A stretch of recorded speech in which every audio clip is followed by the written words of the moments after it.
At about this time last year, I turned down the opportunity to go to one of the best universities in the UK, Loughborough University, and arguably one of the best, if not the best, university in the world for strength and conditioning. I made this decision in the middle of a pandemic, even though I had a confirmed place at the university. Why the hell would I do that?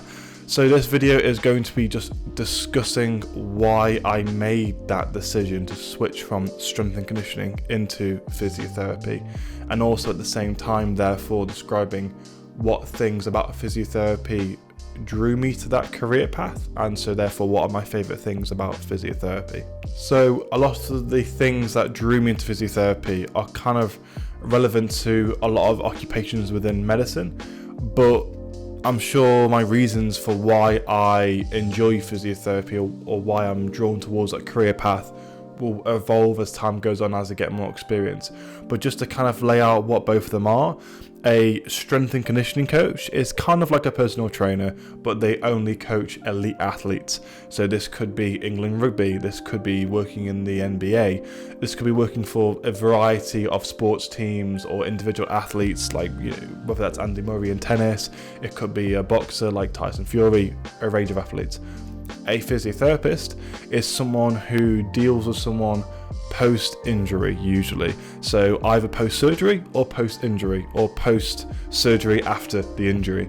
And the idea of a physiotherapist is, well, that's from a musculoskeletal point of view, but there is also cardiorespiratory, there's neurological, there's loads of different pathways, but essentially it is having a patient who has a disability, a condition, something that reduces their quality of life, and then it's the physiotherapist's job to kind of rehabilitate them and try to improve their quality of life as much as possible. The first factor for why I'm drawn to physiotherapy is related to purpose. I don't think you need purpose to function in life, but I think that for a lot of people, including myself, if you have a purpose or just some kind of long-term goal, it really improves quality of life, or at least you've got some kind of direction of where you're heading. So as a physiotherapist, I feel like, kind of relating to my purpose, I'm helping people, whether that is to learn to walk again or managing some kind of chronic pain, and I'm really helping people. And whilst I'm still helping people as a strength and conditioning coach, I'm helping athletes achieve their true potential because that's something that they enjoy. I feel like helping people within physiotherapy is something that is more meaningful to me. But whatever it is, your purpose, you should stay true to that. The second thing relates to clear progression and diversification. So what do I mean by that? The first thing is with progression. Especially if you work in the clinical sector in the NHS in the UK, that's the National Health Service, there are bands you can start with. So usually after doing a degree in physiotherapy, you'll go to band 5, but you can start below that if you have more of an assistant role.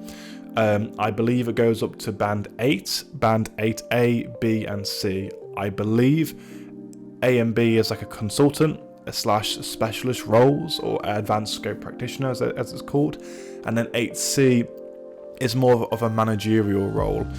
In regards to the diversification, there are loads of different branches you can go down to physiotherapy, same with being a doctor really.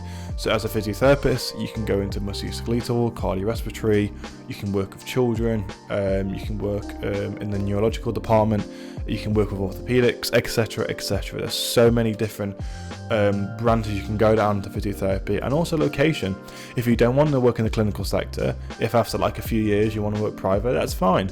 If you want to work in the sporting industry, fine. If you want to work in the military, there's option for that as well.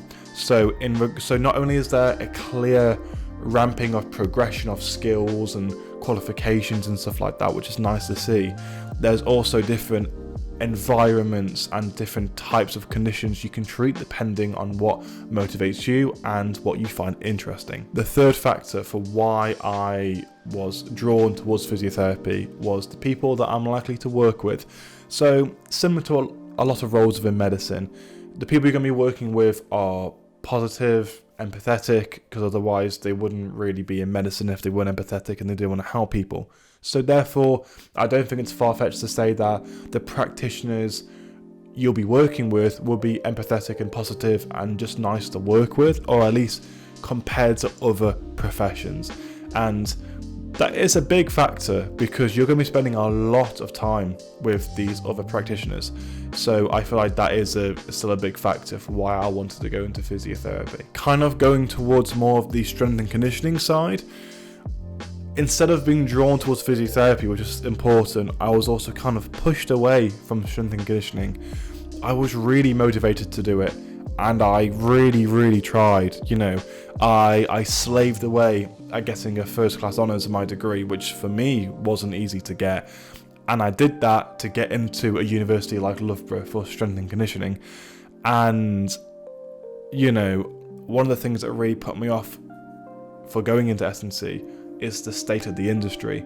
Now, I have the utmost respect for strength and conditioning coaches because a lot of them, they don't get paid enough, they are worked ragged, and they still doing what they do every single day, or almost every single day, because a lot of them will work on the weekends as well.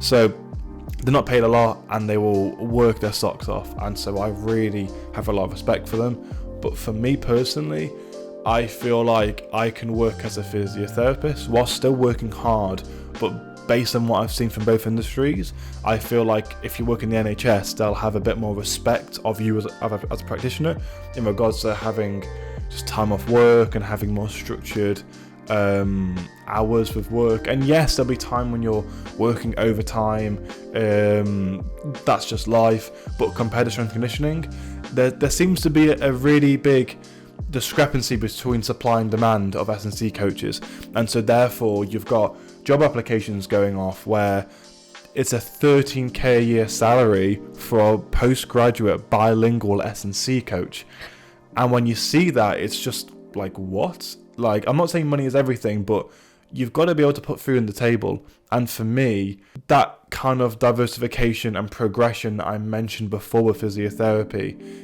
is really important. And when you compare that to strength conditioning, there is a stark contrast. And when you add that to the fact that I feel like physiotherapy would be more aligned with my purpose in life, then it seemed to be a bit of a no-brainer to kind of switch from S&C to physiotherapy, even though regarding COVID, it's not the most convenient time to do so. As a final note, I feel like no matter what you do, you should stay true to what you want to do.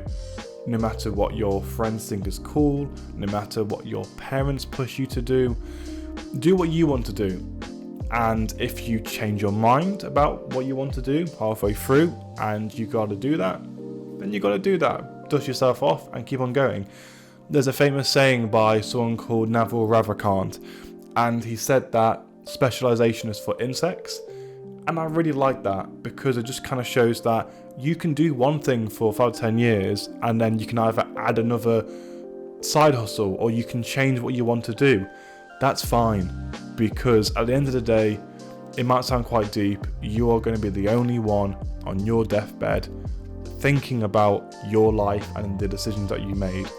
And I can almost guarantee that even though it's hard at first, if you have the opportunity and you have the means to do something you want to do, and if you actually do it, I can almost guarantee that it will end up being better in the long run, because you will, even if it doesn't work out exactly how you want, you've pursued what is meaningful to you and what will give you satisfaction in your life. So that was a somewhat rambly video for why I decided to switch from strength and conditioning to physiotherapy. Hope you've enjoyed the video, and I'll catch you guys in the next one.